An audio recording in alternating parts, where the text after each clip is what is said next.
My man Nazar.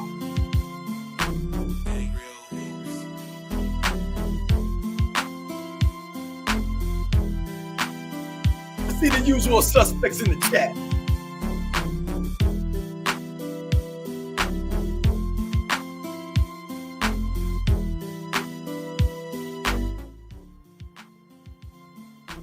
You can't hear you, AOH.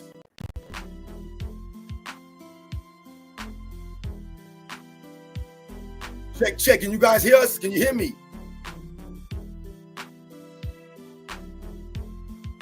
Shout out to Joe Swish. Shout out to Michael Knight. Renee 43. Trey Cundiff. Shout out to Justin Messenger. Andre Carter. RN. Trey. Jay Rockwell. Willie Williams. What's going on? Nikki Tri-State. What's going on? AC24.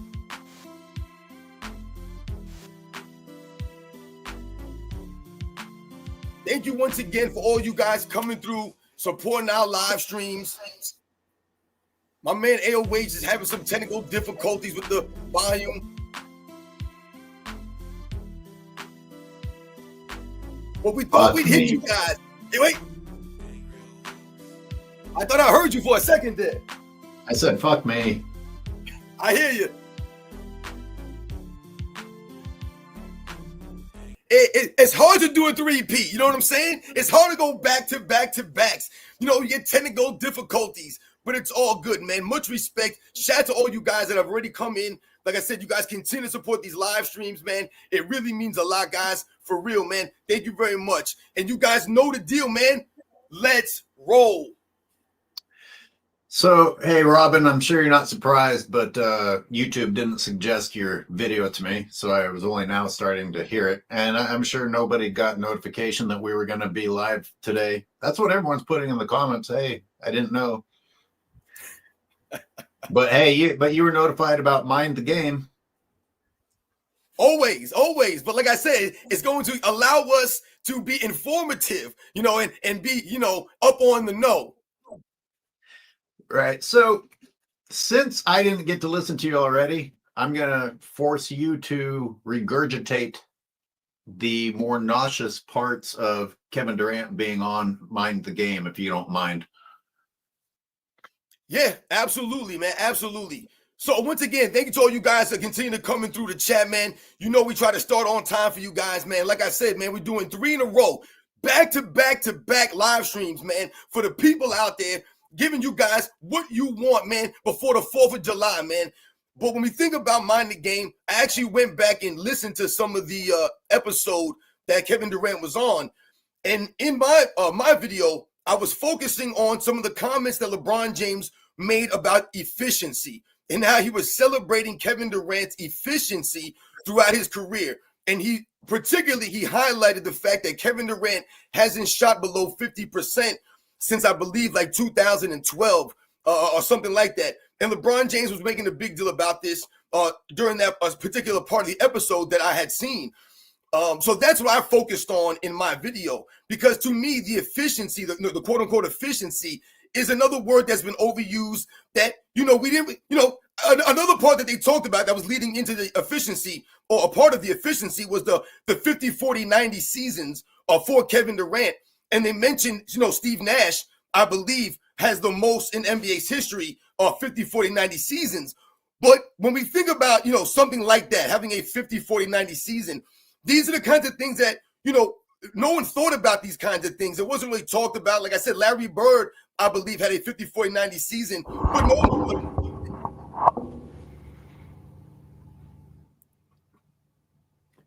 I don't know if you can hear me. You hear me still? I can hear. Did KD make any sly comment about how he was shooting that high percentage actually outside of 3 feet compared to LeBron James's comparable percentage, which stays within 3 feet as much as possible? Right. Well, further along in the conversation, LeBron James mentioned how he's a big efficiency guy. That was his exact quote. I'm a big efficiency guy. And he talked about how, you know, efficiency is important to him. He specifically said he doesn't want to be a guy that goes up there and chucks up a lot of shots. That's what he said. And I started laughing, and I thought that maybe he was trying to take a shot at someone like a Kobe Bryant or someone like a Michael Jordan that, his fan base will say are shot chuckers. But in my video, the angle I took was with the shot chucking comment and the efficiency of it. Because when I talked about in the video, was LeBron James shooting more threes in his career than Reggie Miller. LeBron James has taken over 7,000 threes in his career. Does anyone think that LeBron James is a three-point shooter? Does anyone think that LeBron James is an actual shooter like that? But again, he's taken over 7,000 threes, almost 1,000 more than Reggie Miller, even though Reggie Miller still, I believe, has 2 more threes made than LeBron James, even though he's taken almost 1,000 less than LeBron James's career. And why is that? Because Reggie Miller was an actual shooter, a guy that could shoot. You know what's a common factor with a lot of the guys that we consider shooters or guys that could shoot? Their free throw percentage is a big indicator of your shooting ability. When you think about NBA's history, guys, and you go down the line, the free throw line has never changed, right? There was never always a three-point line there. So you can't say, oh, these guys couldn't shoot. I remember when Gilbert Arenas came on here and said something about George Mikan not being able to shoot. That's why they had to create the George Mikan drill. And our friend Rex came out and corrected him on that and explained and educated him why the George Mikan drill was created. But look at George Mikan's free throw percentage. George Mikan's free throw percentage is actually greater than LeBron James's. So when we think about these kinds of things, this is an indicator of your shooting ability, your shooting touch. All the great shooters are good at the free throw line. There's no great shooter or good shooter that's piss poor from the free throw line or mediocre or below average. LeBron James is a mediocre at best free throw shooter. So I highlighted in my video, he's been a three-point chucker his entire career. Just out there chucking up threes, LeBron James. Chucking up threes, but he says he's an efficiency guy. Yeah, it's funny how LeBron fans jumped on, LeBron getting his percentage up a little bit one season when nobody was guarding him. But you pointed out how if you make 4 out of 10, that's 40%. If a guy on my team in pickup ball misses 6 out of 10 3-pointers, I don't want him shooting the ball. It's a lot different than making 1 out of 3. And the guys in the past that aren't celebrated the way today's guys are were much more efficient. That 1991 breakdown that I'm doing, they took hardly any threes and they made all of them. Yep. But yeah, think about though, AOH, if we're talking about efficiency and we're talking, and listen, if the efficiency is important to a degree, absolutely. You don't want guys just taking horrible shots, bad shots. Sometimes when we talk about guys being volume scorers, volume shooters, people have to understand something. There's a difference between a guy going out there and putting up a lot of shots and a guy who's going out there and putting up a lot of shots in the flow of the game, in the flow of the offense. Michael Jordan, he rarely deviated from the flow of the offense. That's why everyone was able to be successful. It wasn't just Michael Jordan out there just doing whatever he wanted to do whenever he wanted to do it. Now, yes, there were times when Michael Jordan had to do those things, where he was feeling it, when he was hot, when he went crazy, and went on one. But that's not how they ran their offense. That's not how they were successful ultimately. Michael Jordan played within the offense. He wasn't a shot chucker. That wasn't him. So when we think about those things, a guy just going out there and getting his, so to speak, is not the same as guys getting theirs in the flow of the game and the flow of the offense. And when you think about LeBron James taking more shots than Reggie Miller, but not making more, and we think about LeBron James overall, and someone says, hey, LeBron James shoots over 50% for his career. Hey, LeBron James made all these threes.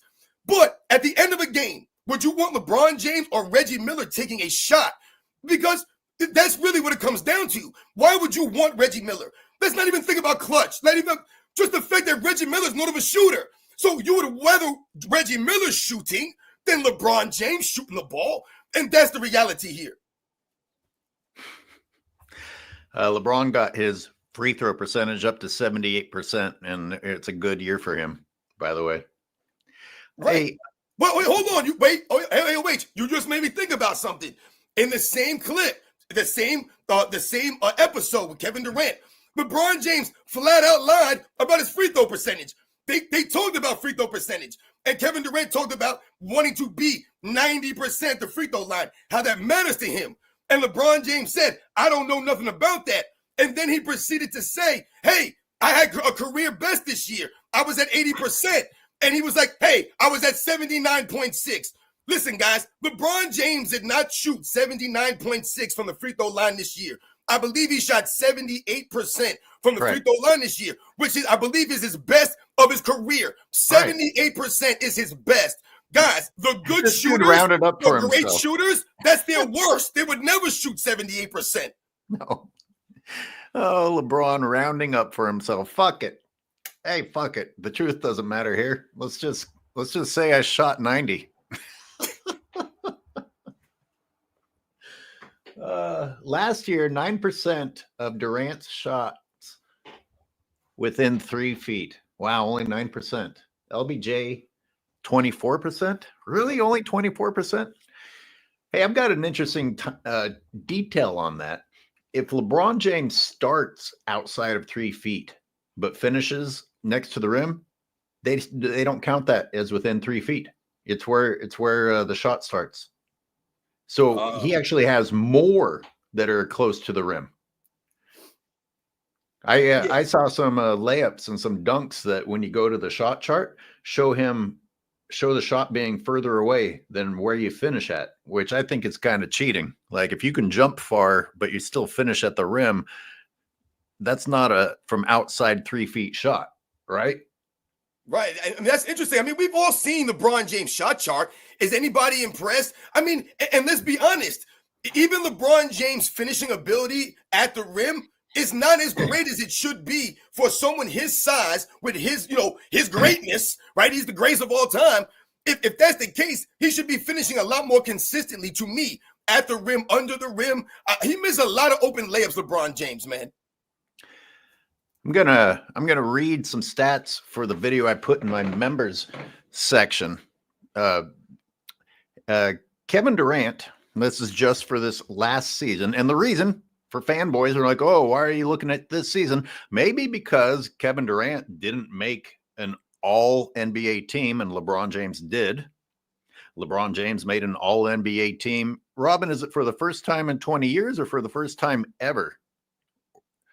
Or is that just how long they've been doing all NBA teams? Because it was the first time in history, I believe, that a player was in the negatives and got named to an all NBA second team. I went all the way back to 1980. I went back to 1980 myself. I don't know, like I said, if someone's done the research and went all the way back to the beginning of NBA, all NBA teams, but I went back to 1980 and LeBron James, the second player. I told everybody, the only other player was Tracy McGrady, that guy again, when his team won 21 games, guys. That Tracy McGrady made an all-NBA second team. He led the league in scoring that season, but that team was trash. That was the only other player to make an all-NBA second or better since LeBron James, man, since 1980 that I looked into. That had a negative plus minus. That negative plus minus, yep. What was his? Do you remember? Who, Tracy McGrady's? Oh, it was bad. It was like a negative 236, I think. Jesus. Yep. God. Okay, so it wasn't in history, just in the last 20 years. Yep, anyway, to the fanboys, we're looking at this season because LeBron James was listed at number 4. He's the 4th best player in the league, Robin, according to ESPN. Kevin Durant, nowhere on that list. And yet, Kevin Durant had a better plus minus than LeBron James. Not a great one, but better than LeBron James's. Negative 54 is pretty bad. You understand that the next closest guy out of all 3 teams, Jalen Brunson, still a 200-point gap between them. Yep. Points per game, Kevin Durant beats LeBron James this season. Field goal percentage, Kevin Durant beats LeBron James. Blocks, Kevin Durant beats LeBron James. Steals, Kevin Durant beats LeBron James. And then I had a poll on my channel. If we don't just look at the stats, does anyone actually think that LeBron James can handle the ball better than Kevin Durant? Does anyone think that LeBron James is a better pure shooter than Kevin Durant? Kevin Durant also beats LeBron James in 3-point percentage and free throw percentage. The only categories that I found that LeBron James beat Kevin Durant this last season were in assists and rebounds. And that wasn't by much. And we also see the inflated manner by which LeBron James gets his assists and rebounds. But even if you were to give LeBron James the assists and the rebounds, that's two things. All those two things just cancel out everything else that I said. How's, and again, I'm not trying to prop up Kevin Durant, but this just doesn't make any sense. There's other players in the league that I could be talking about that it's ridiculous that you put LeBron James above them, but we can start with Kevin Durant. It doesn't even make sense with Kevin Durant. Or tell me why I'm wrong. No, well, listen, I just saw something on ESPN earlier today, and they had a poll up, and I'm mad, I can't exactly remember what the wording of the poll was, but they had Steph Curry on there, they had Kevin Durant, they had Luka Doncic, and they had LeBron James on there. Oh, Luka made it back onto a poll? That's right, Luka Doncic made it onto a poll, and Luka Doncic came out on top of that poll, and Steph Curry was second. And I want to say it was like 50% to Luka Doncic, like 31% to like Steph Curry, and then like 13% to like Kevin Durant, and like 6% to LeBron James, right? And it had something to do along the lines of, you know, who was still better, or, you know, something like that. But anyway, the point that I'm trying to make here is that they continue, like you're just mentioning, they continue to try to put LeBron James in the same category of someone like a Steph Curry and a Kevin Durant as far as their impact on the court and what they can do, you know, because, you know, if you think about Kevin Durant this season, and listen, man, I'm not a Kevin Durant fan, man. Anyone that knows my channel knows, man, that I have no respect for Kevin Durant's championships, man. To me, he's sensitive as hell. And to me, he hasn't proven anything since Golden State with Steph Curry. But I can't deny the fact that the man can make shots. The man can knock down jump shots at an elite level. He can shoot the ball. You know, something like that for Kevin Durant, he's never going to be too old to do that. He'll be 80 years old and he'll still be able to stroke it like that. I don't think LeBron James has any skill like that where you're like, oh man, like what do we talk about with LeBron James? He's 40 years old, but he's allowed to get away with the traveling, the carries, the offensive fouls because he doesn't really have a skill.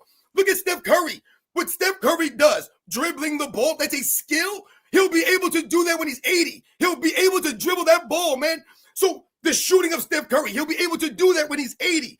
Those guys can still have an impact. Steph Curry was a hamstring away, I believe, from having a chance to go to NBA Finals this season. Yeah. A chance. Yeah. I mean, that game where Steph played, it was a completely different story. Yup. LeBron's game has not gotten more attractive. It would be interesting to hear a fanboy try to explain that one, like how they actually think that his game looks better. And what I'm getting at is that LeBron is, just as you alluded to, still able to score because he's allowed to cheat and because he's on steroids. And not because he improved his jump shot, not because he improved any other aspect of his game. And sometimes the steroids don't work. Like all the secretions on his hands, he's dropping the ball out there, or sometimes he just collapses. Like that clip. Sometimes he just fucking collapses. I'm absolutely baffled. And of course, ESPN covers these things up, so we never get to hear an analyst try to make sense of it. He looks like one of those toys that runs out of batteries and just goes. I call stumbling and bumbling, man. Stumbling and bumbling. Anyway, the point is, his game hasn't improved on any skill levels. So as you said, he still relies upon the bulldozing technique and getting bailed out, et cetera, et cetera. That only works if you are finding a way for your muscles to keep doing that, which I'm sure it's all natural vitamins. It's all natural vitamins. You know what's funny, man? I'm sorry, I didn't mean to cut you off, AOH, but sometimes, you know, people will say like, oh, you know, everyone's allowed to travel and carry now. So, you know, if we talk about LeBron James traveling and carrying, see, there's a difference though. Lower the standard. Right, exactly. So like, that may be true. And we talk about, that's the same thing we talk about for all these guys. They're allowed to manipulate these rules. But does anyone believe, when we're comparing Kevin Durant, LeBron James, let's say, for example, the skills of Kevin Durant, does anyone think that if they were actually going to manipulate the rules back to the standard, right, that they're supposed to be, Do you think that Kevin Durant could adjust his game to not carry? Does he need to carry the ball or to travel to be effective? I don't believe he does. LeBron James needs that. He needs to be able to travel. He needs to be able to manipulate the basketball like that to be effective because he doesn't have the skills. He doesn't have the fundamentals. You know, you mentioned Kevin Durant's rebounding. That is one area between both of these guys that I'm actually like embarrassed for them. These guys are terrible, mediocre rebounders for their size. I mean, Kevin Durant's damn near 7 feet tall, and he doesn't rebound at all. And LeBron James, at his size, this man is never down low getting offensive rebounds, never banging down low, battling for stuff. He's the guy who will have everyone else box out, do all the dirty work, and he'll reap the reward by the loose ball rebounds that he gets that you so eloquently highlight in your video footage. Yeah, it's on face value, you might be surprised that Kevin Durant doesn't have more rebounds than LeBron, being nearly 7 feet. But I mean, goddamn, LeBron is gigantic. He should have him.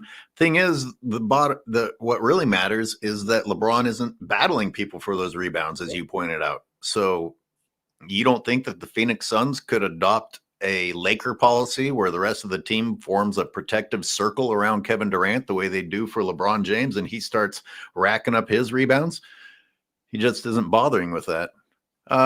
So kind of getting in the weeds, but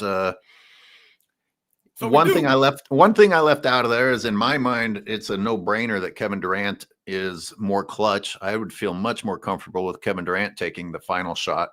Is anyone out there besides Young Disciple and other idiots going to say that LeBron James is more clutch than Kevin Durant?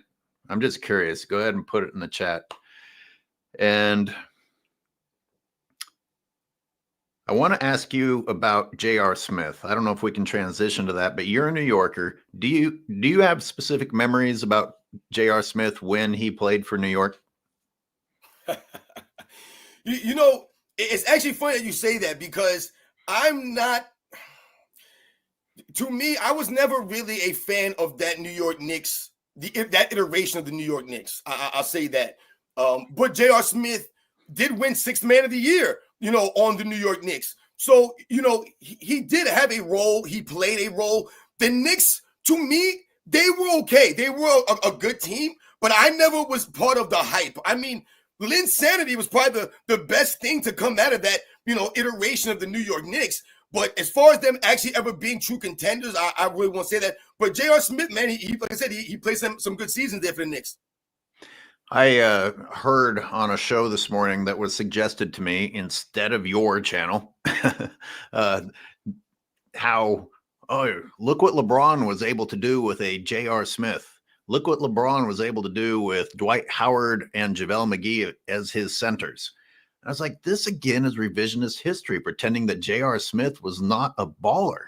Yeah. Pretending that JaVale McGee was not already a champion with the Warriors before going and being an extra hand to help out with Dwight Howard and Anthony Davis, by the way. Let's not pretend that you didn't have another near 7-footer out there with the luxury of not even having to be the center. But they put in these little subtle sentences that if you weren't aware and weren't watching, they're planting in your mind, oh, wow, LeBron was able to win with these guys. It's more revisionism, just in a more sneaky manner. We'd better get to some super chats. No, hold on, man. Because you brought up the J.R. Smith thing, and then you talked about, you know, them saying that he won or what he did with J.R. Smith. See, the thing that J.R. Smith has to get credit for, that we have to give him, you know, give him his props, is remember J.R. Smith changed his game. He became a 3-and-D guy for LeBron James and the Cleveland Cavaliers when he came to that franchise at that time. When he was playing on the New York Knicks, when he played on the Denver Nuggets, when he was making his claim to fame, J.R. Smith was an up and down the court guy. He was a high flyer, a flashy dude. I mean, a guy that could just go out there and just use his athleticism to just go crazy on the courts. I mean, J.R. Smith would have plays in the game sometimes that you were like, damn, man, this dude is crazy. That's what he was allowed to do. He didn't do that in Cleveland like that. He was supposed to focus on defense and knocking down the open three. So he adjusted and molded his game. I tell people all the time, In Game 7 of the 2016 NBA Finals, at halftime, I remember watching this, man. At halftime, they had Paul Pierce there. I want to say it was Jalen Rose, and they had a couple of other people. And Paul Pierce was the only one that said that the Cleveland Cavaliers, who were down by 7 points at halftime, he said, they're in a good spot right now. He said, they're in a good spot. He said, Kyrie Irving is not doing anything. LeBron James hasn't really done anything. And the Cavaliers are only down by 7. And what happened at the first start of the third quarter, guys, with the Cavs down by 7? Who hit the first couple of shots? J.R. Smith hit back-to-back three-pointers, guys. And to me, that was the turning point of that game. He hit back-to-back threes, and they were down by 1. And from that moment on, the Cavaliers were never down by any more than that. It was a game from that. J.R. Smith played his role, man. Yeah, it doesn't even get mentioned. It changed the momentum, man. It changed the momentum. It was a turning point, as you said. Anyways, all right. Yeah, thank you for pointing that out, though. I mean, it's amazing how many things played their role. Richard Jefferson. I mean, you know what's funny? And I'm sorry, I know I'm going off AOH again on the side here, man. But I mean, I want people out there to think about this. Any LeBron James fans out there, do you guys ever mention Richard Jefferson? Do you ever give him props? And I don't even like Richard Jefferson like that, man. You know what I'm saying? I respect his game and what he did. He was a high flyer, Richard Jefferson. He was banging on you, man. He had some vicious dunks. But think about Richard Jefferson and what he did for the Cleveland Cavaliers in Game 3 in that very series, guys. They're down 2-0. Kevin Love was out of Game 3 with a concussion. He took an elbow in the head, did not play Game 3. Richard Jefferson stepped in to the starting spot for Kevin Love, and he came in and was huge. Yeah, you could look at the box score, and he might have only had 9 points, like 5 rebounds, maybe a couple of assists, and you might say, oh, what is this guy talking about? Watch the first quarter of that game. The game was over after the first quarter in Game 3. Anybody that watched that series knows what I'm talking about. Kyrie Irving had like 19 points in the first quarter, guys. And Richard Jefferson came out and hit a big-time basket that put the Cavs up 9-0 at the beginning of the game. And they never turned back. They blew the Warriors out that game. And Richard Jefferson was a huge member.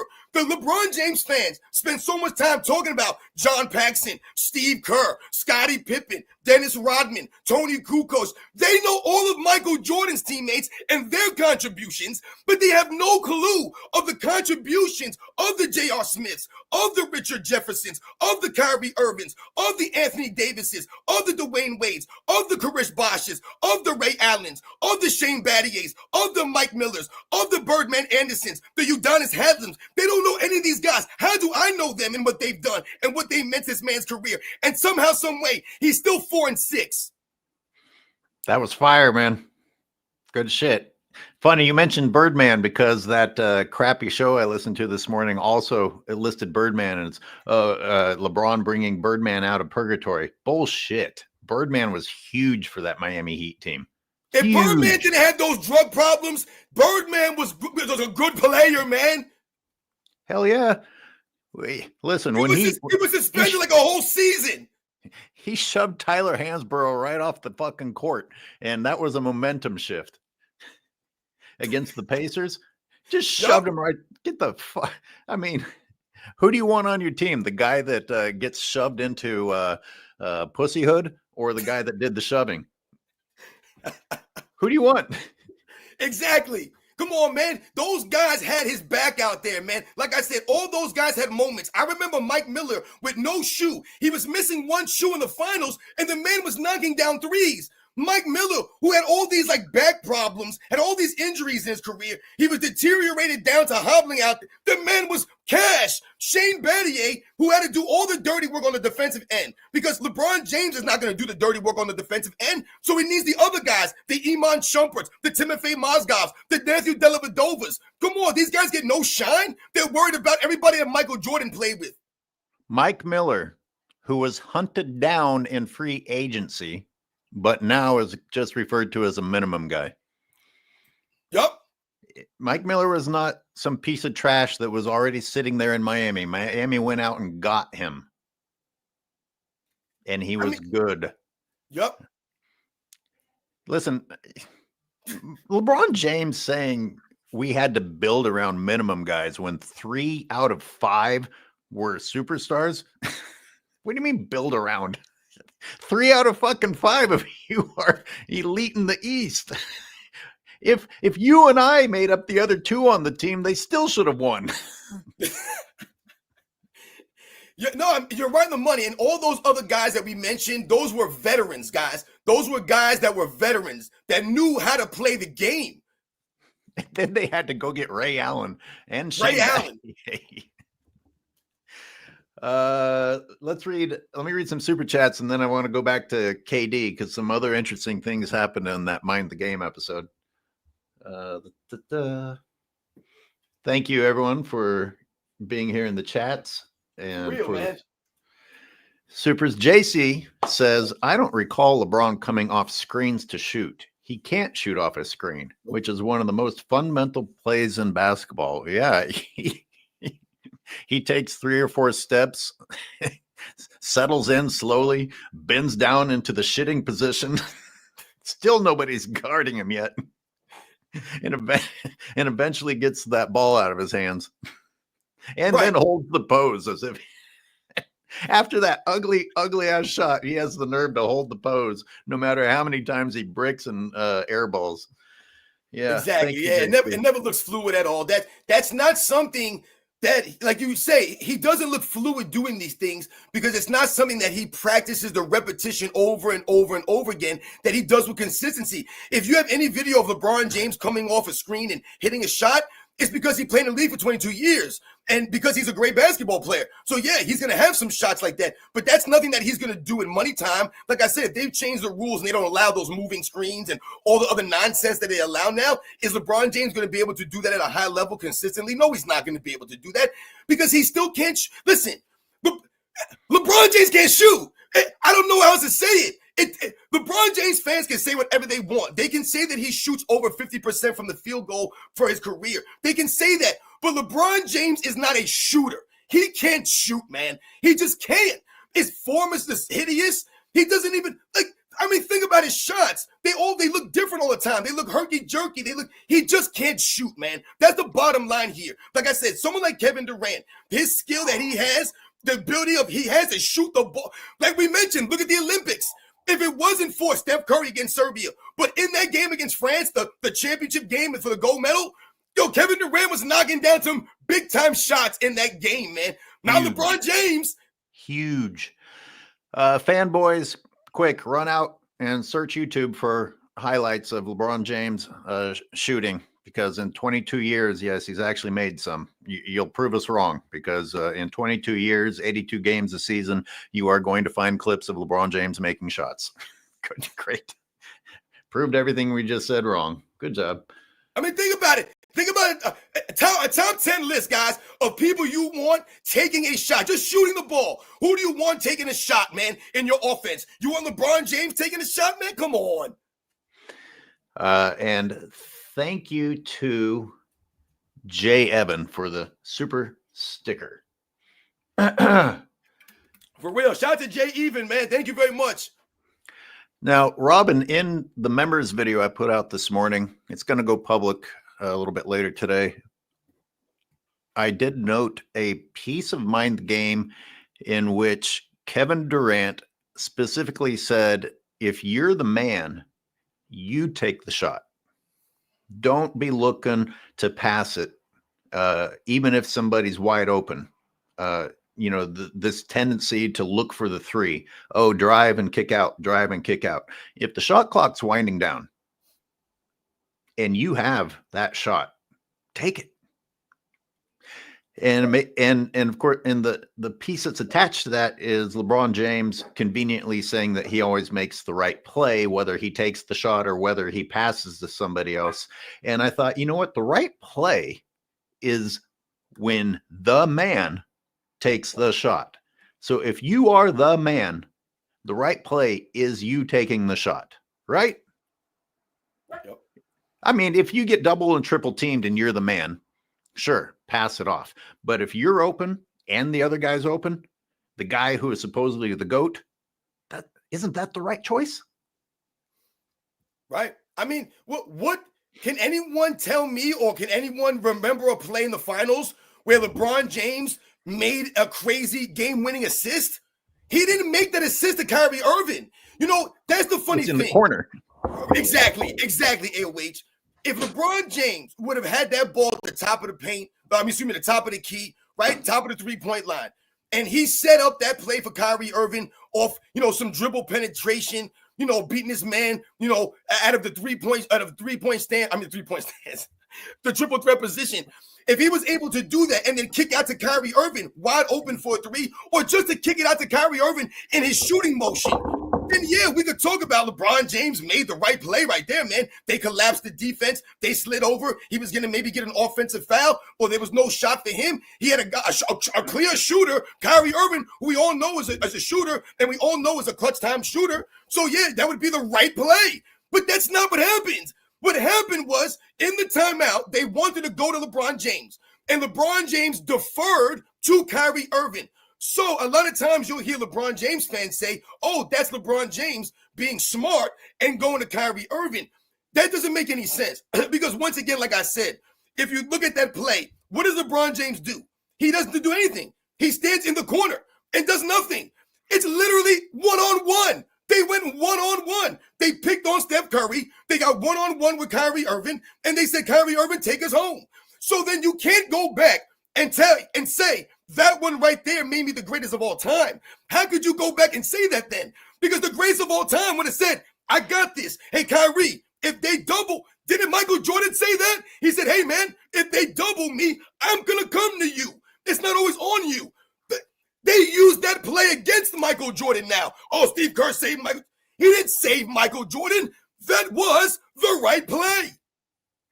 Hey, you can't even say that LeBron James was drawing the defense. Like, you don't even have that.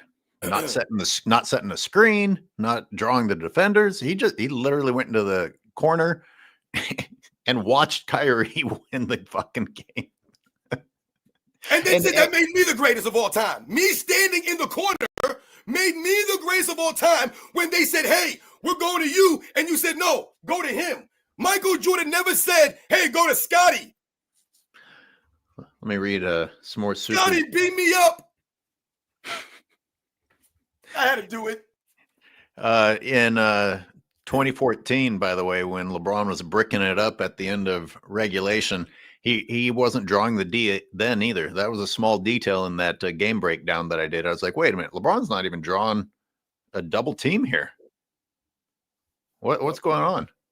This is during his MVP era, whatever the hell that was about. Daniel Parker 1200 with a super thanks and a comment. Let's think about LeBron's shortcomings and predict the next Mind the Game talking point, right? I mean, that's what the show is. I think we could beat him to the punch. What's your guess? I think I have beaten him to the punch. It's amazing how predictable the guy is. It's amazing how predictable the guy is. Yeah. What has he not covered yet, guys? I was just going to say, I don't know what he didn't cover already.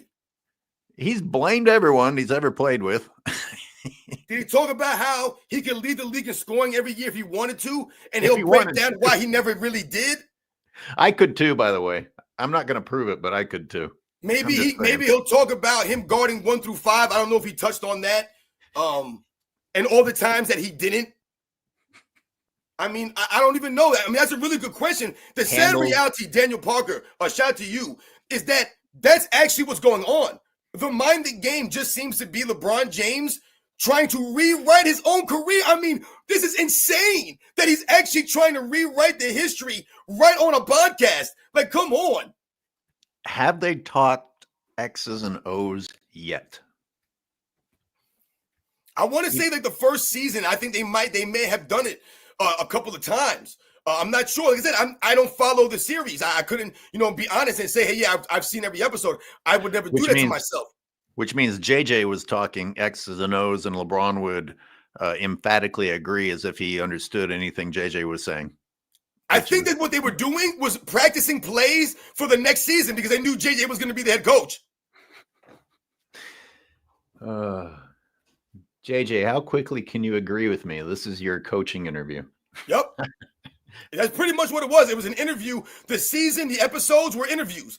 That's all it was. Can you believe my nonsense? Are you going to guess me to death? Are you going to be on board with this ridiculousness that we got every single damn day going on here?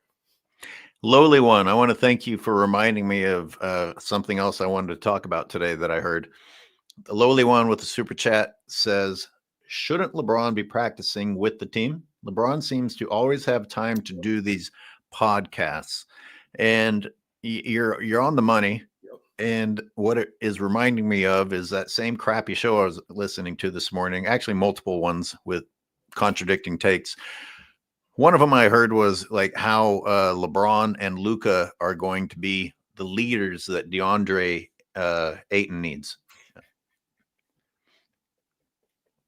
And I was like, the two most complainingest guys in the league that don't seem to feel compelled to do their part on defense are the leaders. They're going to change somebody whose mindset is already in question. I mean, just listen. What fucking planet are we on? I don't think people understand leadership. Just because you're a great player doesn't make you a great leader. I mean, doesn't even make you a good leader. I don't get this stuff. You know that people actually go to school to learn how to become greater leaders, better leaders? I mean, people actually go to classes for this stuff to learn about leadership. It's an actual skill that you can hone. You can develop this. But not everyone's born a great leader. Not everyone's going to develop and become a great leader because they go to some class. But once again, it's a skill. So when we talk about guys being leaders, guys who are not leaders, some people are born with it, some people aren't. But some people can learn and develop leadership skills. Some of these guys, like LeBron James, after 22 years, this man still has no leadership skills. Like, where are your leadership qualities? There are none. I mean, leadership takes sacrifice, right? LeBron James don't sacrifice for a damn thing. Case in point, the man's asking for is $53 million. Come on, dude. You're a billionaire. This is ridiculous right now. Look, Paul George, the same thing. I mean, you mentioned the podcast. Remember, Paul George came out and said, he came on a podcast to tell us he's taking a break from the podcast to focus on getting back to basketball. That's ridiculous, man.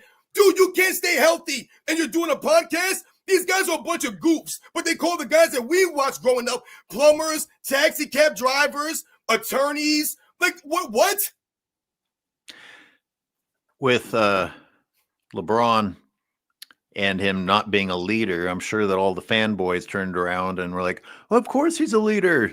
They describe him as a leader all the time, to which I wish someone would push back on Stephen A. Smith or whoever the fool is that always come up there and say what LeBron's done to the game, done for the game, and then don't follow it up with any specifics. Yep. I'd be like, oh, can you give me one example before we move on? Stephen A., can you give me one example? Can you tell me one time that LeBron James acted like a leader, that LeBron James even acted like a respectable adult? Yeah. I'm so confused sometimes. Like I said, that think about it. These are supposed to be grown-ups that you're watching on TV. If I took LeBron James's leadership skills and applied that to this podcast, I would spend the day letting everyone know that everything that goes wrong on this show was your fault, Robin. And would you call me a leader? I'm inspiring you to be better by humiliating you.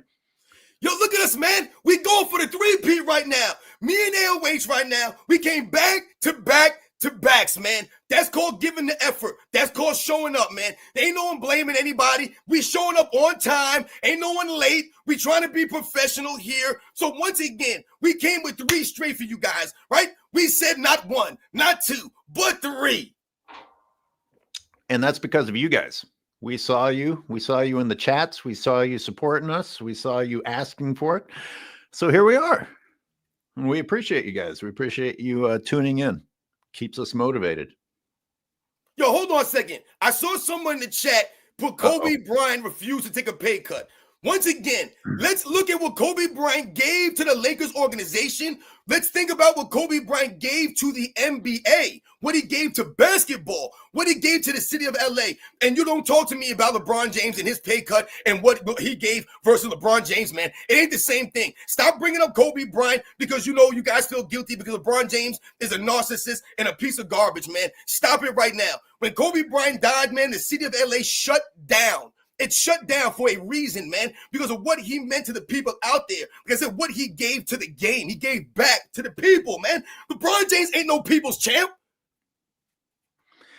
And look, I remember that. And as I've already told people, I cheered against Kobe. I criticized him for it. I didn't think it was a very good move. I was like, come on, man. The franchise has given you a lot. You've given the franchise a lot. I still thought, Kobe, you don't need to take all that when the franchise is going to be in a dark place.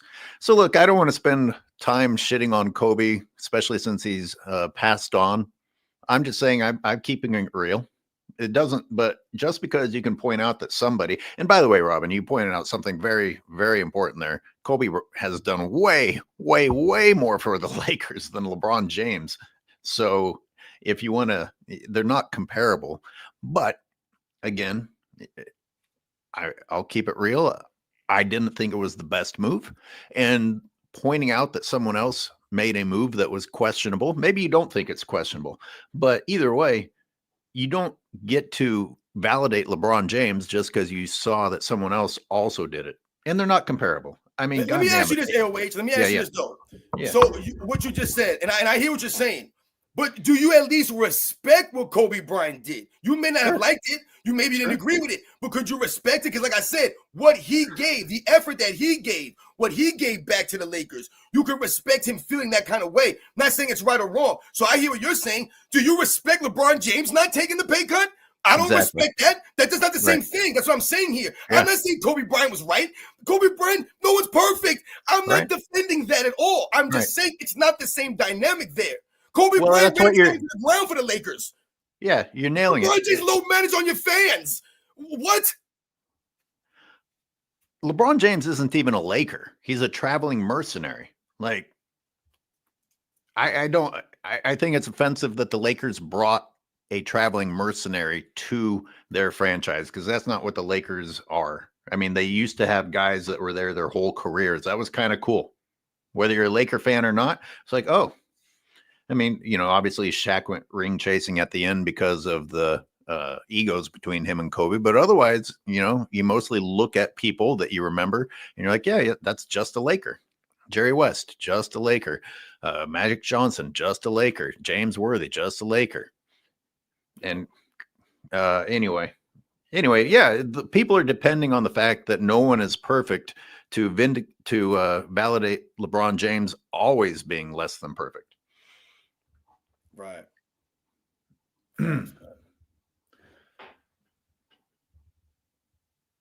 Yo, shout out to all you guys in the chat, man. You guys be coming with the heat, man. You guys be coming deep, man. You guys come with the support. It means a lot. Thank you very much. Hoop Oracle, shout out to you, man. Always coming through. Thank you very much, guys. It means a lot, man, for real, man. Yo, Hit him. What's good, man? I see Hit him out there. Always coming through. My man Bookmark coming through in the house. Maybe we'll do some calls today. What do you think? Yeah, I'm down. If anybody wants to call in, absolutely, man. Read, I'm going to throw these up on the screen, and if you don't mind reading them.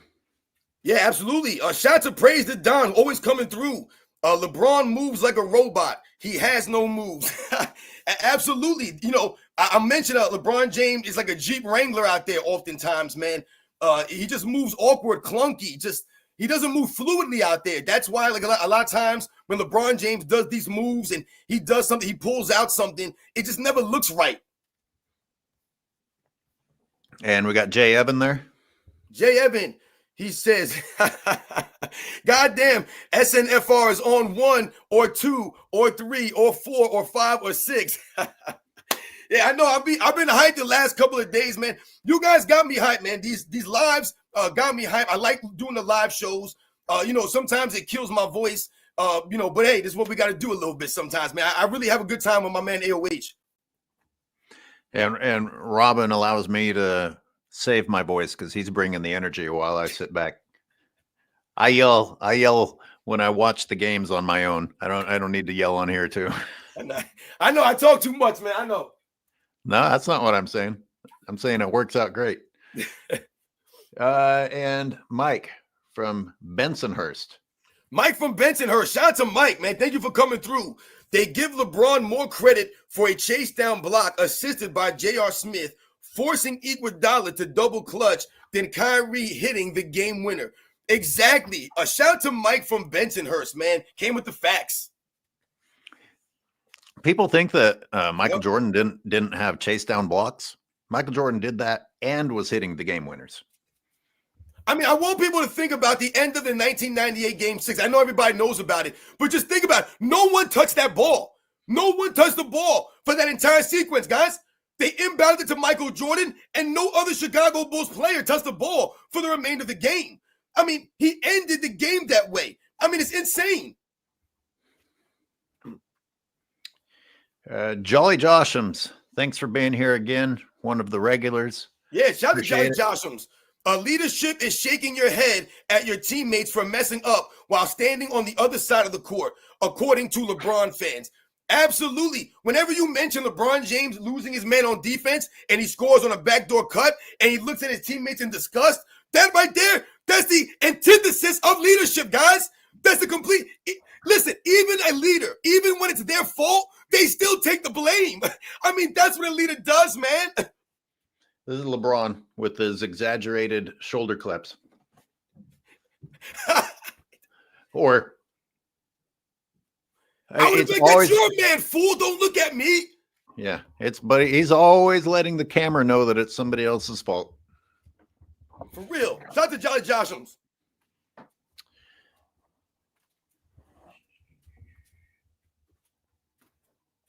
And Animaniac. Animaniac 89 coming through, man. A true supporter, longtime member. Shout out to Animaniac. The Lakers' new owner is close to Magic. Is Genie running the team until LeBron leaves and then Magic will run it? We know he ran Magic out of LA. Yo, shout out to Animaniac 89. I did not know that about the new ownership and that he's close to Magic Johnson. So that's a very interesting time. I mentioned on the other live stream that Magic Johnson was trying to buy the Lakers. He wanted to buy the Lakers. So I can absolutely see Magic Johnson. And like he mentioned, Magic Johnson, remember, he ran for the hills, Magic Johnson. He didn't want to be involved with this LeBron James circus. So does he get off the hook for that then? Because some people feel like he just gave the green light and then ran. I don't know. I'm asking. I'll tell you. Magic Johnson has culpability only because Magic Johnson is so loyal to the Lakers franchise. Like that he loves that purple gold, Magic Johnson, man. So and anything, he'll do anything for that franchise. So yes, sometimes Magic Johnson had to make concessions and think about even Kobe Bryant. He had to be okay with LeBron James going to LA. Everybody had to be like, yeah, man, LeBron James. He basically had to tell the Laker fans, hey, I want you guys to accept LeBron James coming onto the Lakers, guys. He's going to help us out. They did that for the franchise. They sacrificed that. This is petty, I guess. And LeBron James turned his back on them. Sure. Look what he did to the franchise. He burned it up.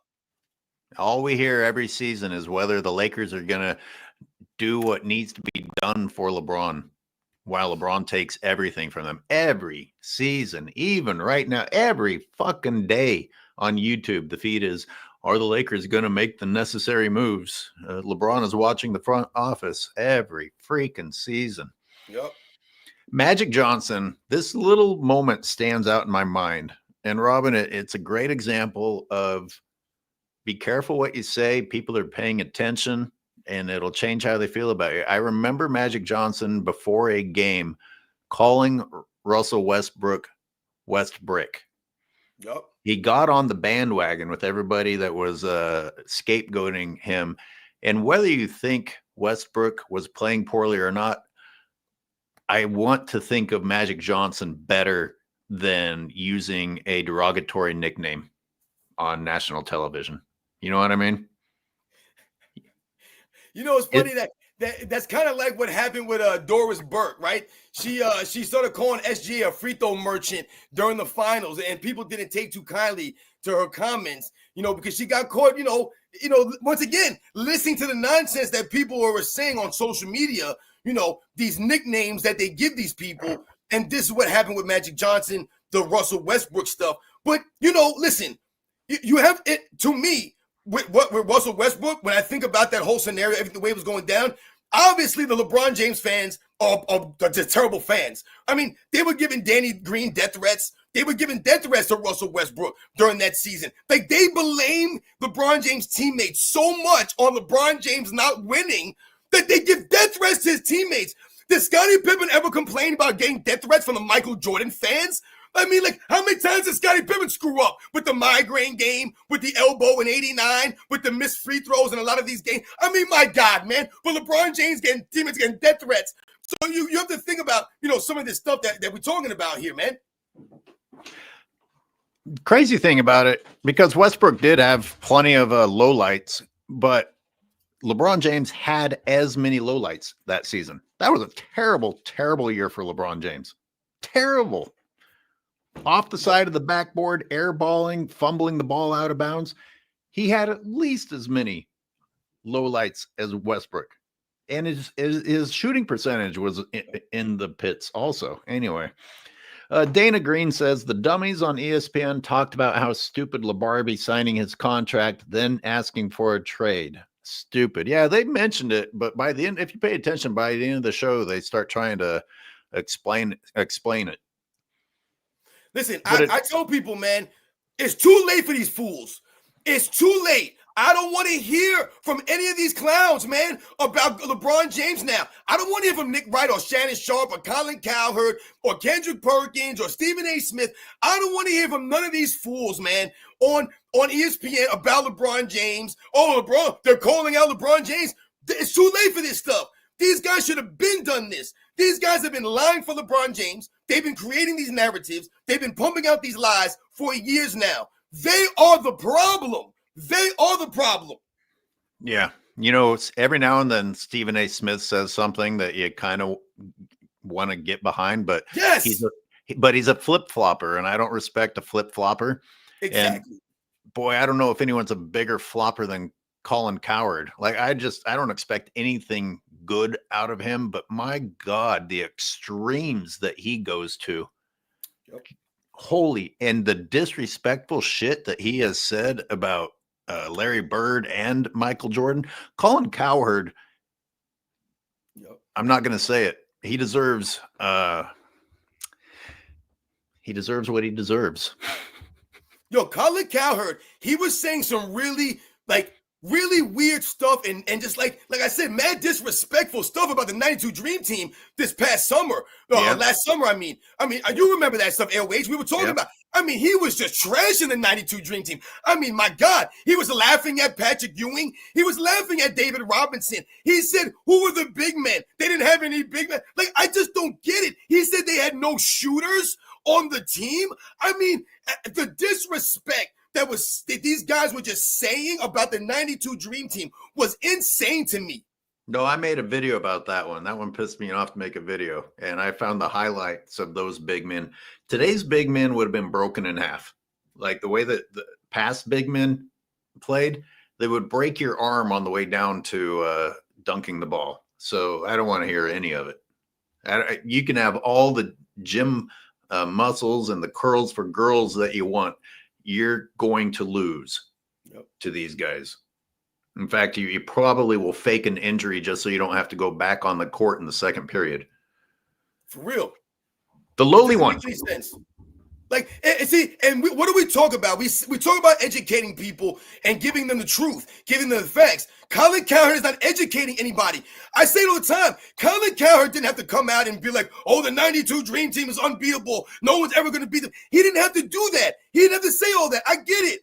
But you also have to be consistent and you have to be factual. For him to say they have no shooting, for him to downplay the big men on that team as if they weren't better than Joel Embiid and Anthony Davis, Bam Adebayo? Are you kidding me? He tried to say that those guys were better than the big men on the 92 Dream Team. Listen, those guys can't shine the shoes of David Robinson, Patrick Ewing, Karl Malone, Charles Barkley. Can't shine the shoes, guys. I'm just telling you the facts right now. That's not a knock on those guys. I'm educating you, and I'm giving you the factual information here. When they say there's no shooters on the Dream Team, that's ridiculous. Larry Bird was on the Dream Team. Are we insane? Chris Mullin was on the Dream Team. Are we insane? John Stockton was on the Dream Team. Are we insane? Michael damn Jordan was on the damn Dream Team. You're telling me Michael Jordan can't shoot? You're telling me you don't think Michael Jordan's going to be able to knock a shot down at the end of the game for you? Come on, man. Stop it.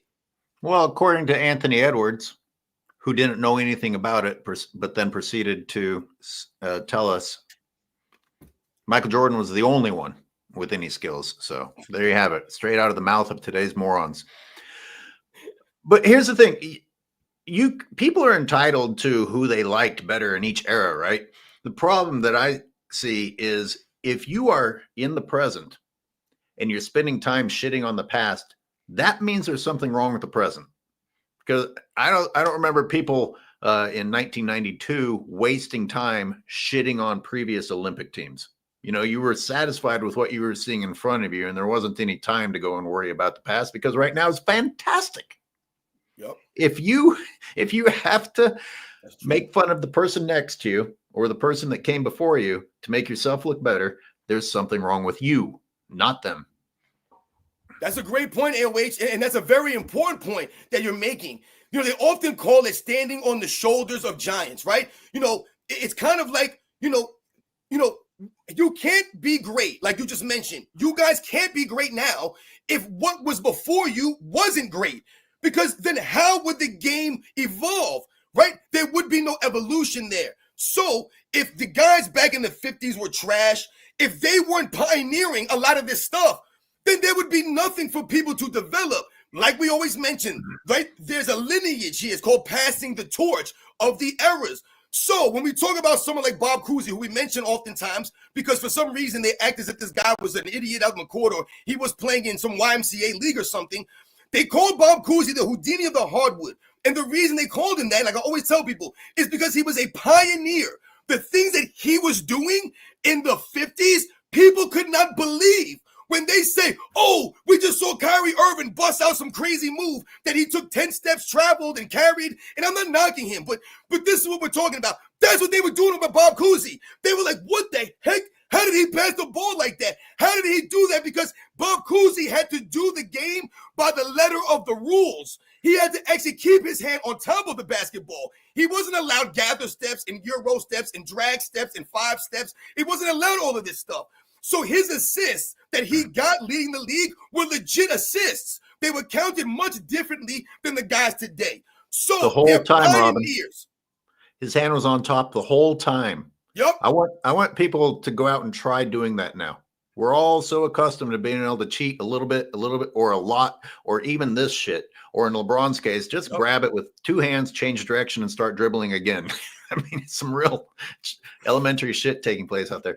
Guys, just go out so that you have a better appreciation for it and see how much you can do when your hand is never not on top of the ball, including passing. Yep. Doing some sort of a clever pass when your hand is on top of the ball the entire time. That I understand it doesn't look as impressive back then in the black and white, but try it.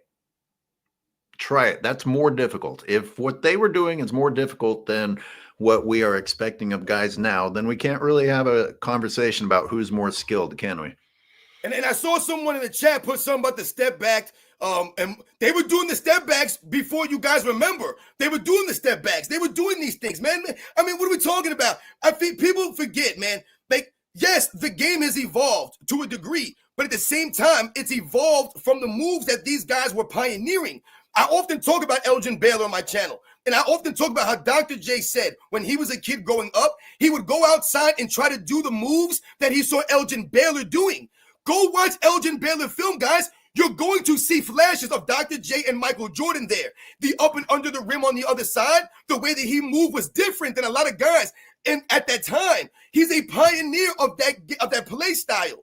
So we talk about the pull-up jumper for someone like Jerry West, right? These guys had these moves. They had these things. The game has evolved and has been, changed and added on as the years have gone on. But if those guys weren't great, then how could these guys be great? How could you be like Michael Jordan was being compared to greatness? He was going to be compared to Bill Russells and the Magic Johnsons, the Larry Birds, right? The Will Chamberlains. You're being compared to the Kareem Abdul-Jabbars, the great players, greatness. You're not being compared to mediocrity. The lowly one with the super chat, thank you very much, says exactly a mercenary. How are you a king and you have no kingdom, no dynasty? Jumping around. Yeah. If we were to compare it to an actual kingdom, it would be a king who sees that things are about to get bad and you're about to get invaded and the neighboring kingdom is about to take over and you're like, I'm going to go to that kingdom. Yep, I'm bailing out. Fuck you guys. I'm going with them. He'll blame the people. Yeah, and then blame the people. Blame the people. Play the victim. No heart, no honor. An unhonorable king. Who's following a king with no honor, with no integrity? Who's going to follow that king? Cash, thanks for being a member for 14 months. Robin, Real, shout out to Cash. You want to read JC? Yeah, absolutely. Shout out to JC, man, again, for coming through. LeBron never had a Hall of Fame coach because he got all his coaches fired. He tried to get his only Hall of Fame coach fired down in Miami. That's a great point. Shout out to JC. Like we say, LeBron James, the burden's on the great players, man. They always say, LeBron James never played for a great coach. LeBron James never made a great coach, never made a coach great. That's on LeBron James. Like I said, he never helped his teammates help him. That's why he's inconsistent. He's had some great coaches. Mike Brown has more Coach of the Year awards than Phil Jackson. And I've told people this. No one's saying that Mike Brown's greater. But that shows and highlights that Mike Brown's a quality coach at least. So LeBron James had him. He didn't make him great. LeBron James blew those series. If LeBron James leads his team to championships during those seasons, maybe Mike Brown's all of a sudden a Hall of Famer now. All of a sudden, Mike Brown's looking pretty damn good with a couple of championships under his belt in Cleveland, right? What if LeBron James really did not 6, not 7 or 8? Eric Spoelstra's like a 7-time-in-a-row champion. He could have made Eric Spoelstra look like one of the greatest coaches of all time. He didn't do that, though. LeBron James didn't do that. Remember the guy David Blatt, who they were calling the Phil Jackson in the European leagues. This guy David Blatt had won all these championships. They bring him to the States. They think they found something. They got this coach. And what does LeBron James do? Gets him fired after one season. I mean, it's insane.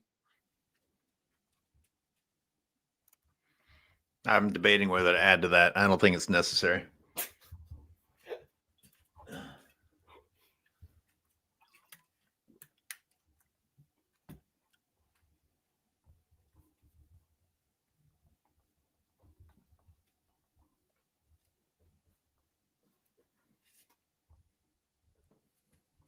Yo, shout out to everybody in the chat, man. Yo, you guys be coming through with the supers, man, for real. You guys come with a lot of support. Like I said, I see a lot of you guys out there. Like I said, the usual suspects, man. A lot of new people I see. Thank you very much for coming through. I think this was mentioned yesterday, how Magic knows the new owner from the Dodgers. Oh, okay. He's co-owns the Dodgers. See, all right. So Animaniac coming through and giving us a little more information about the scenario with the Lakers organization, man. Much respect to Animaniac 89 coming through. Yes, that's interesting. These dynamics. I wonder what's going to happen or what's going on behind the scenes. Jolly Joshams with the super chat says, I think Magic didn't realize what he was getting into when he agreed to get LeBron. He fell for the hype. Maybe. I don't know. I don't want to make excuses for him. How do you watch LeBron's entire career and not know what's coming? Like I said, these people are slaves to the purple and gold, man. Like I said, I respect Magic Johnson. I got no problem with Magic Johnson backing up the Lakers and backing up LeBron James going to Lakers. That's not the – listen, once again, that's all LeBron James. We're going to blame Magic Johnson and these guys for backing up them getting LeBron James to the Lakers, man. Because once again, LeBron James didn't live up to the hype. And he let everyone down because of the way that he goes out there and load matches on the people and faked injuries and celebrated in-season tournament wins. I mean, it's just a bunch of nonsense. Like I said, you're out there flopping around the purple and gold. You're making the jersey. Like I said, you're embarrassing the jersey. And if the decision has already been made, then the classy thing to do is to support your organization and say, hey, like you said, Kobe had to do. Kobe probably was not happy with LeBron coming there, but the correct thing to do is to support your organization, not like be based on division and not divide your organization going into the future. Cash with 1999. Thank you, Cash. Very cool. I was at those Bulls games in the 80s and 90s and have seen the entire careers of both MJ and LBJ, and it's not close. MJ is the best I have ever seen. Great show. I love getting people who are at the games. Thank you, Cash. They also provide perspective on the Scottie Pippen and all the stories about Scottie Pippen also.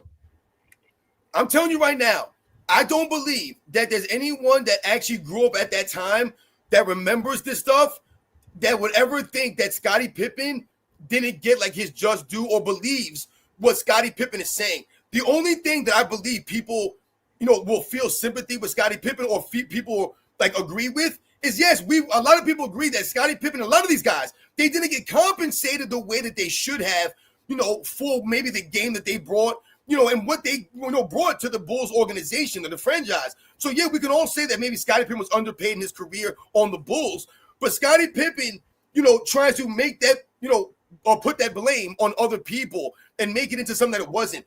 Everyone, I mean, like I said, you used to watch those games. People go to the games. People had Scottie Pippen jerseys on. There were Scottie Pippen fans out there. People were rooting for Scottie Pippen. There was no one hating on Scottie Pippen, man. Everyone loved Scottie Pippen because Scottie Pippen was Michael Jordan's teammate. Come on, man. And every chance that Michael Jordan got, he shouted out Scottie Pippen. He showed that appreciation and respect for Scottie Pippen, man. Scottie comes in 87, 88, 89, 90, 91. He only had 5 years before they're in the finals and had those wonderful years where they're getting past the Cavs and battling against the Pistons. And you're right. If you go and you watch those games, the announcers are already giving Scottie Pippen credit. This whole Scottie Pippen spent his career underappreciated is kind of nonsense. Yep. Exactly.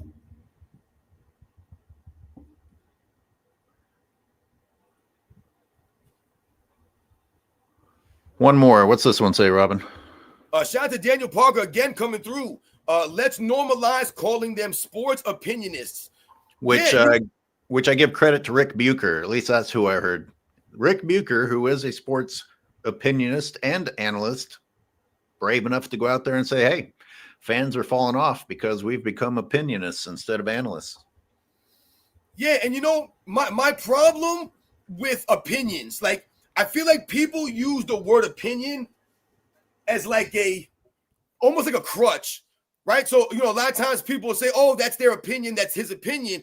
People can have their opinions, right? Everyone's entitled to their opinion, right? It's just a generic statement. And I really don't think it's valid anymore when we're talking about this stuff, because to have an opinion is great. We can all have our own opinions in the privacy of our own home. We can believe whatever we want to believe and have those opinions. That's great.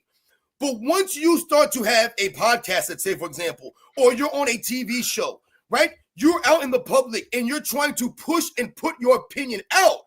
You're trying to promote your opinion.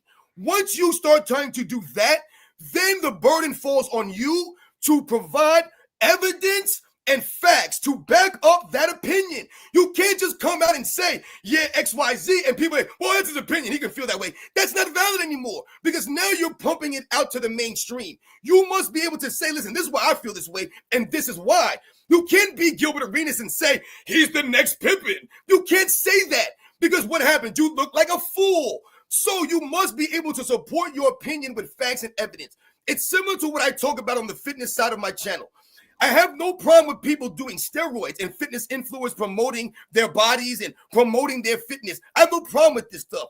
But once you start putting videos out, once you start trying to put out your information, and once you start trying to sell products to people, that's when I have a problem with you because you're not honest. You're trying to sell products and you're being dishonest about the way you got your results. That's when I have a problem. That's when you have no integrity. That's the problem for a lot of these opinionists, like my man said, these analysts.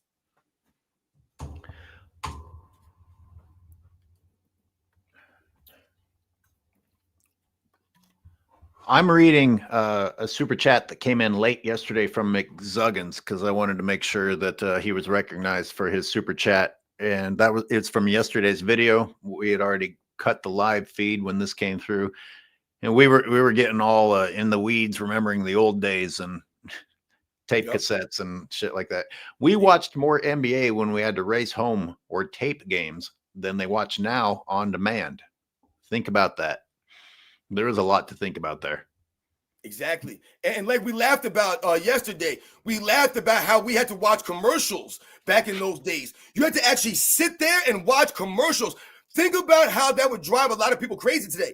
A lot of people can't operate like that. They need their DVR. They need to be able to, get through those commercials and all that stuff. They need their on-demand stuff. They need their Amazon Primes and, their Hulus and all this stuff. They need this stuff. We've become dependent. And I'm not saying there's anything wrong with technology and having this stuff be convenient for us. But that's the difference. That's why I say sometimes these people need to shut up and listen to us because we had to actually watch and you had to sit there and watch it. You had to sit there and watch the damn games. There was no iPads. There was no computers. There were no laptops. There were no cell phones, man. There was no basketball reference. There wasn't you going to StatMuse. There wasn't you going to all these different ways for you to get content and watch highlights. You didn't have this stuff like that. Sitting there and watching it, though, is exactly what allows you to understand how important that shot was at that time, because you're feeling the game and you're feeling the momentum of the game and you're feeling that it's about to get out of hand if somebody doesn't stop the bleeding. And then you understand who made the big plays at moments that aren't going to show up in the box score, that aren't going to show up in StatMuse. Then you understand who the difference maker was out there, even if you're not hearing about them on ESPN or reading about them in the newspaper. Yep. For real. No, you're right. That's it, right on the money, man. Like you said, newspapers. Remember Sports Illustrated magazines, and they had those different programs, like NBA Inside stuff. They had different ways. And what did they do during these programs? What did they do in these magazines? Right? I remember collecting basketball cards.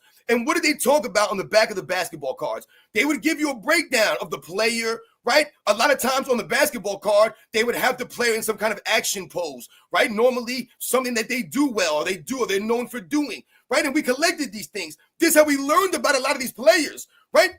That's called being educated. These programs taught you about the game. They always seem to do that. So that's how we knew this stuff. Like I said, we didn't have YouTube. You couldn't just go and Google something and find out and be, hey, ChatGPT. You had to actually go and learn and listen. And the only way you could do that is if the people that were broadcasting, the journalists, these guys, if they were doing their jobs, which they were back then, they were honest, they were educating you, they gave you the facts, they didn't just give you a bunch of opinions, and they backed up their statements with proofs and evidences. So we learned the game. That's how we knew who these guys were. We couldn't Google who they were. We learned who they were from the TV screen, from these people. Now you have people like Nick Wright convincing people that Jordan is worse because he retired early, because he didn't have the longevity of LeBron James. That's how you were supposed to play. Like, they're literally shitting on Jordan for doing the right thing and warping the minds of these people. Like, you're a pro athlete. Your body, if you're playing the right way, is supposed to wear out. You're not supposed to play forever. And if you are playing forever, you're not playing the right way, and you're probably doing some enhancements.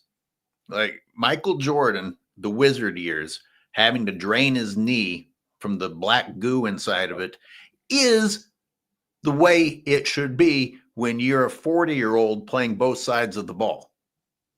And you should probably retire when you reach that point, if not before, which is what he did. He went out on top without those sorts of injuries, and it all made sense to us, except that they were winning. But Jerry Krause kind of like took that decision out of their hands, his hands. Anyways, it's just one of many examples, Robin, of how the people that are on TV now are getting paid to lie to you instead of explain the game to you. You want to read Animaniac for me? Yeah, Animaniac coming through again, man. Much respect to Animaniac. Like I said, a member of our channels, always coming through. Thank you very much. There is a channel called @UnseenJordan, They have have a great 1988 documentary on Jordan's first 3 years. It's definitely worth your time. Yo, shout out to Maniac for letting me know that. I'll definitely have to check that out. At Unseen Jordan. I'm interested in seeing the first 3 years and what they're talking about. Cool. Yeah, I didn't know about that channel either. Thank you. You know, you said something the other day, AOH. You said that, you know, a lot of this stuff has forced you to do more research on Michael Jordan's career and look at a lot of this stuff that you kind of assumed, you know, or you forgot maybe. And you said that the more you look into Michael Jordan, the more you're impressed with what he's done. And I think that really speaks volumes because of the work that you do with the video footage, man. So, you know, like I said, you leave no stone unturned. And, you know, when I watch your videos, you know, you don't just cherry pick clips to make your point or to try to highlight what you're trying to say in your videos. So, you know, the consistency at which you do this stuff, and I said, it really gives more credit to you saying that about Michael Jordan in his career, you know, looking into something like this and it becoming, you know, like I said, more enhanced. Because you're not the only person I've heard say this. I've heard a lot of people say this. The more that they've looked into someone like Michael Jordan, the details, the more impressed you become. There's a moment in history that you've pointed out, Robin, when Michael Jordan, after Scottie Pippen screws up, Michael Jordan comes down and shoots over the outstretched arms of Vlade Divac. And I had done a video about that. And this is the 91 finals. Here's what I want to say about that for anyone who thinks that the Last Dance was a full propaganda video for Michael Jordan. The number of moments in Michael Jordan's career that were left out to make room for other people, like that moment isn't in there.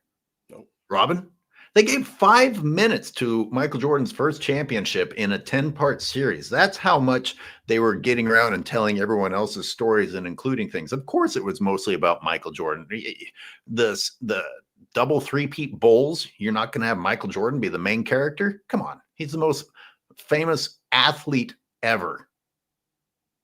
But let's center it around somebody else. It's insanity. Anyways, that's just one moment. That's just one moment that is left out of that series. They didn't even touch on battling against the Miami Heat. That was no picnic. Going through Alonzo and Tim Hardaway, that was no picnic. Yeah, the elbow that Scottie took. Remember that big knot in his head? Yeah. I didn't even realize that they didn't mention that 91 game 3. I don't think. I'm pretty sure I'm correct about this. They went. Yeah, I don't remember. Like I said, I don't remember it. So you're probably right.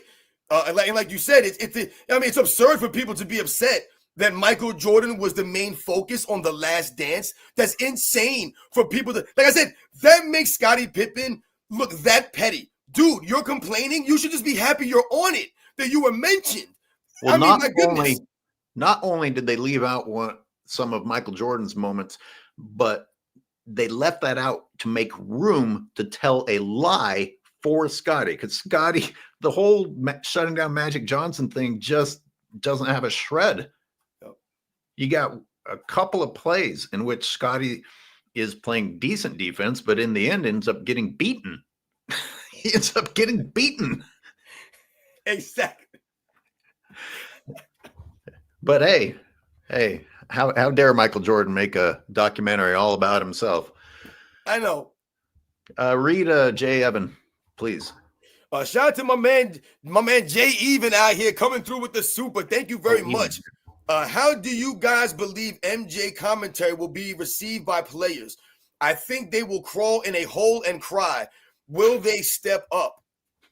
Yo, shout out to Jay Even. That's a good question. You know, I think we're all waiting to see, you know, what capacity Michael Jordan is really going to be functioning at, you know, what they're going to have him doing really. And like you said, you know, is Michael Jordan really going to come out there and be Michael Jordan? Like, is he going to come out there and hold these guys to a standard? Is he going to set the record straight, so to speak? I think we're all, you know, curious to see. You know, sometimes I say, is LeBron James spouting off and saying all this dumb shit part of the plan because ESPN is happy to talk about it and try and make sense of it, and it's all over the news? Maybe it's all a part of the plan. The flip side of that is Michael Jordan, as far as I know, still hasn't said shit, but just the rumor of him coming back has had people talking. Michael Jordan still hasn't had to open his mouth. Yep. LeBron James is spouting off every chance he has. Jordan hasn't even had to open his mouth yet. Exactly. That's a great point, AOH. Like you said, the star power that he brings, the cachet that he brings to the league. It would be interesting, going back to the Jay Even stuff, it would be interesting if Michael Jordan is sitting courtside and he's doing the broadcasting for a game. What that would do to hype some of these guys up.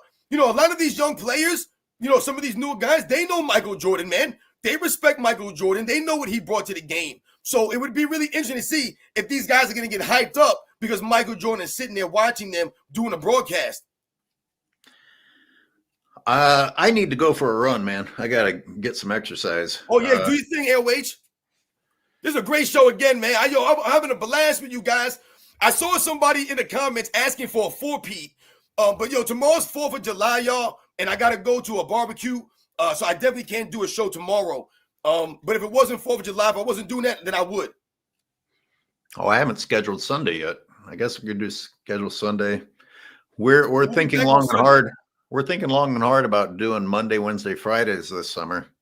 Yeah. Sounds like a plan, man. Like I said, I think we could do that. I think we could work that out. All right.